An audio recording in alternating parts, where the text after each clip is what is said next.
Good afternoon. My colleagues and I remain squarely focused on achieving our dual mandate goals of maximum employment and stable prices for the benefit of the American people. Despite elevated uncertainty, the economy is in a solid position. The unemployment rate remains low, and the labor market is at or near maximum employment. Inflation has come down a great deal, but has been running somewhat above our 2% longer run objective. In support of our goals, today the Federal Open Market Committee decided to leave our policy interest rate unchanged. We believe that the current stance of monetary policy leaves us well positioned to respond in a timely way to potential economic developments. I'll have more to say about monetary policy after briefly reviewing economic developments. Following growth of 2.5% last year, GDP was reported to have edged down in the first quarter, reflecting swings in net exports that were driven by businesses bringing in imports ahead of potential tariffs. This unusual swing has complicated GDP measurement. Private domestic final purchases, or PDFP as we call them, which excludes net exports, inventory investment, and government spending, grew at a solid 2.5% rate. Within PDFP, growth of consumer spending moderated, while investment in equipment and intangibles rebounded from weakness in the fourth quarter. Surveys of households and businesses, however, report a decline in sentiment over recent months and elevated uncertainty about the economic outlook, largely reflecting trade policy concerns. It remains to be seen how these developments might affect future spending and investment. In our summary of economic projections, the median participant projects GDP to rise 1.4% this year and 1.6% next year, somewhat slower than projected in March. In the labor market, conditions have remained solid. Payroll job gains averaged 135,000 per month over the past 3 months. The unemployment rate, at 4.2%, remains low and has stayed in a narrow range for the past year. Wage growth has continued to moderate while still outpacing inflation. Overall, a wide set of indicators suggests that conditions in the labor market are broadly in balance and consistent with maximum employment. The labor market is not a source of significant inflationary pressures. The median projection for the unemployment rate in the SEP is 4.5% at the end of this year and next, a bit higher than projected in March.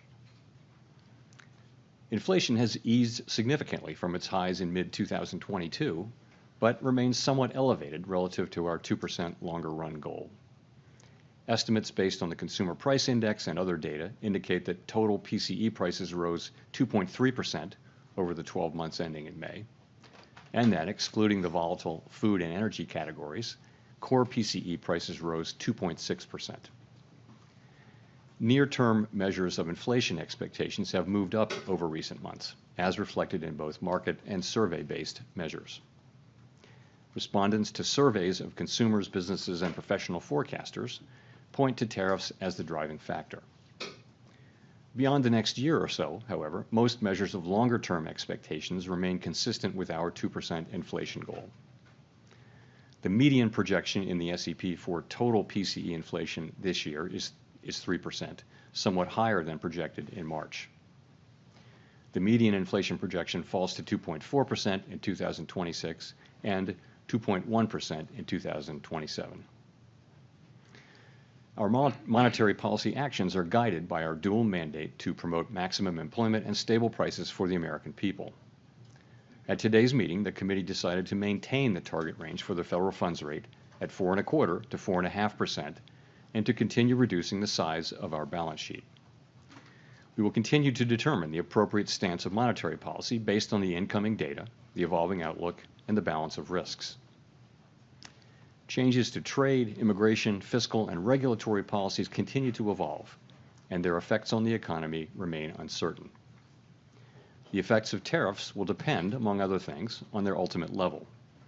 Expectations of that level, and thus of the related economic effects, reached a peak in April and have since declined. Even so, increases in tariffs this year are likely to push up prices and weigh on economic activity.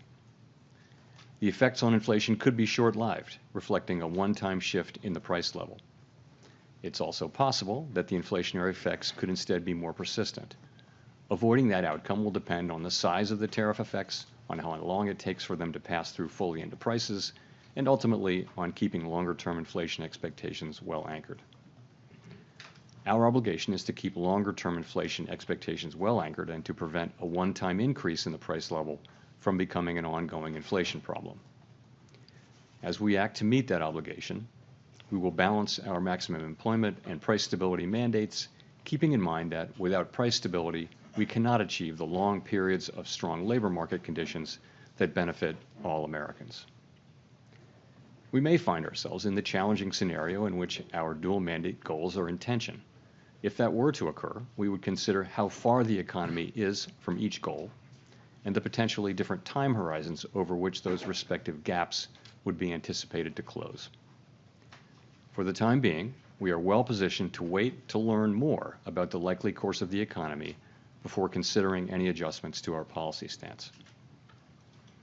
In our SEP, FOMC participants wrote down their individual assessments of an appropriate path for the federal funds rate based on what each participant judges to be the most likely scenario going forward.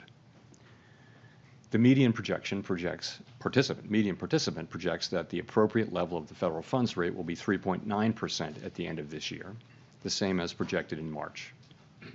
The median projection declines to 3.6% at the end of next year and to 3.4% at the end of 2027, a little higher than the March projection.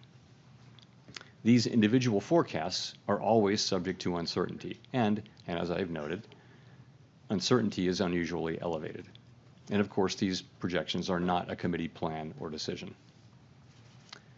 At this meeting, the committee continued its discussions as part of our 5-year review of our monetary policy framework.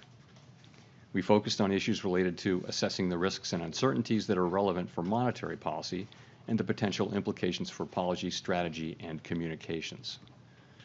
Our review includes outreach and public events involving a wide range of parties, including Fed Listens events around the country and a research conference that we held last month.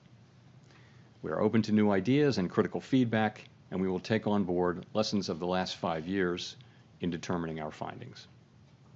We intend to wrap up any modifications to our statement on longer-run goals and monetary policy strategy by late summer.